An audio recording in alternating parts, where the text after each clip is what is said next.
एक बार एक गांव में कृष्णा नामक व्यक्ति रहता था। हर रोज वह दूध से आया करता था और अपने गांव के बाजार में बेचता था। यही थी उसकी रोजी रोटी कमाने का जरिया। अपने शुद्ध और मजेदार घी के लिए कृष्णा बहुत मशहूर था। घी ले लो, शुद्ध देसी गाय का घी ले लो, घी ले लो, घी ले लो। एक दिन एक मिठाई वाला सुंदर ने कृष्णा को बुलाया और 1 किलो घी के लिए मांगा। कृष्णा गया उसके पास। कृष्णा भाई, मुझे 1 किलो घी चाहिए। कृष्णा घी को तोलने लगा। जब सुंदर ने देखा कि घी कितना शुद्ध था तो वह अपने आप को रोक ही नहीं पाया। सुंदर ने और घी लेने का निर्णय लिया। रुको कृष्णा, मुझे तुम 1 नहीं 2 किलो घी दे देना। पता नहीं बाद में बचेगा या नहीं। तुम्हारा घी सबसे शुद्ध है और मुझे स्वादिष्ट मिठाई बनाने में मदद करता है। ओ बढ़िया जी, धन्यवाद सुंदर साहब। ये लो आपके 2 किलो।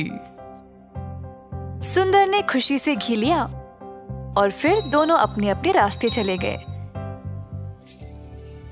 जैसे कृष्णा चलता गया, गांव के को एक एक करके घी खरीदने बुला रहे थे।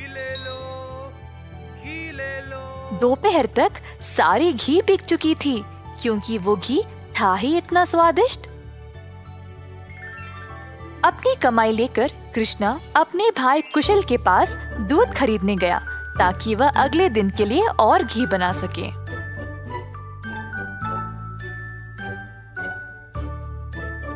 हर रोज कुशल देखता था कि उसका भाई बहुत घी बेचकर अच्छा कमा रहा था और उसका कारोबार दिन पे दिन और भी ज्यादा बढ़ने लगा। भाई, मुझे 5 लीटर दूध चाहिए घी बनाने के लिए। ओह, अभी तो मेरे पास नहीं है 5 लीटर। क्यों ना तुम शाम को आ जाओ, मैं तुम्हारे लिए बाजू में रखूंगा। कृष्णा के निकलने के बाद कुशल की पत्नी उसके लिए पानी लेके आई। देखा कमला, कृष्णा की तो किस्मत ही बदल रही है।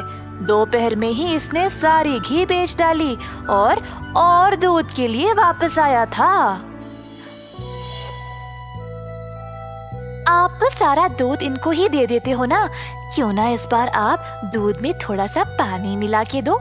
इस तरह हम भी ज्यादा पैसा कमा सकते हैं। कुशल ने अपनी पत्नी की बात मान ली और शाम को जब वह गाय से दूध निकालने गया तो उस दूध में पानी डालकर कृष्णा के लिए बाजू में रखा। अब कुशल रोज यही करने लगा। धीरे धीरे वह पानी की मात्रा और भी बढ़ाने लगा। अब कृष्णा आज से अनजान समझ नहीं पाया कि उसकी घी की शुद्धता दिन पे दिन कम क्यों होती जाए। इस वजह से उसके बहुत ग्राहक भी कम होते गए। अब कृष्णा दूध की गुणवत्ता को जांचना चाहता था तो उसने दही जमाया। जब जमा तो उसने ऊपर इतना सारा पानी देखा।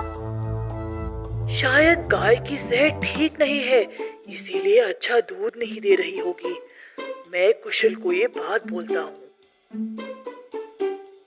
जब कृष्णा कुशल के घर गया तो उसने अपने भाई और उसकी पत्नी को दूध पानी मिलाते हुए देख लिया।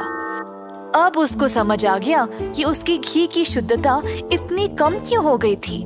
ना जानते हुए कि वह क्या करे और बिना कुछ कहे कृष्णा वहां से निराश होकर चला गया। अब कृष्णा ने अपनी कमाई से 2 गाय खरीदे और खुद दूध निकालना शुरू किया। अब फिर से कृष्णा अच्छी वाली शुद्ध आने लगा। कृष्णा ने अपनी एक छोटी सी दुकान खोल ली जहाँ पे वो शुद्ध देसी घी बेचने लगा।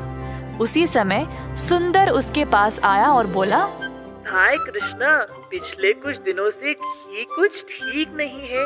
मेरे मिठाइयों के लिए अच्छे ग्राहक थे, केवल आपकी शुद्ध घी की वजह से। उम्मीद है अब आप अच्छा घी बना रहे हो। मैं चाहता हूँ कि मेरे ग्राहक वापस आ जाए। आप ये 2 गाय देख रहे हो, ये मैंने ही लाए हैं अब खुद दूध निकालने। अब से मैं ही दूध निकाल रहा हूँ, तो आज से घी भी सबसे बढ़िया मिलेगी। जैसे दिन बीतते गए, अब कृष्णा से और लोग घी खरीदने लगे। कुछ ही दिनों में कृष्णा ने और गाय खरीदे। उसने कुछ नौकरों को अपनी दुकान पर काम पे भी लगाया, हाथ बटाने के लिए। अंततः कृष्णा काफी अमीर बन गया और ईमानदारी से अपना कारोबार चला रहा था। इसी दौरान कुशल, जिसने अपने ही भाई की प्रतिष्ठा को बर्बाद करने की कोशिश की, गांव में अपने मिलावटी दूध के लिए पकड़ा गया। अब कुशल दूध भी नहीं बेच पाया और जल्द नुकसान में पड़ गया। उसे समझ नहीं आया कि अब वह क्या करे। कुशल को अपनी गलती का एहसास हुआ और अपने भाई से माफी मांगने गया। उसने कृष्णा से भीख मांगी, माफी के लिए और नौकरी के लिए, ताकि वह अपने कर्जों को चुका सके। दयालु कृष्णा ने तुरंत अपने भाई को क्षमा कर दिया और गायों और कामगार की देखरेख के लिए काम दे दिया।